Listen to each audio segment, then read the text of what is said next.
மீதமுள்ள 6க்கு 16 ஸ்ட்ரைக்கில் ஜெகதீஷ்.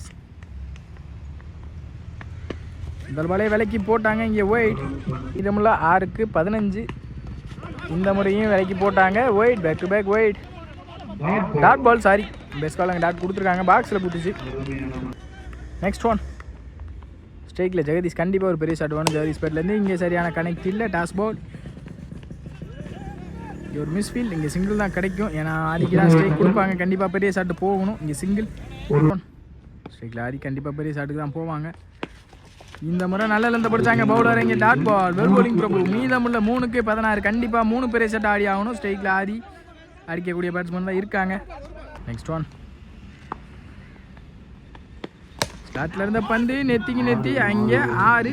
இங்கே ஆதி பேட்டில் இருந்து 6. மீதமுள்ள 2க்கு 8 ஆடணும். கண்டிப்பாக இந்த பால் 2 ஆயிருக்கணும், இல்லாட்டி ஒரு 6 ஆயிருக்கணும். Bowler on pressure. இங்கே 2 பேருமே ப்ரெஷர்லாம் இருக்காங்க. இங்கே ஆல்ரெடி பேட்டில் பட்டிருக்கு ஆதிக்கு.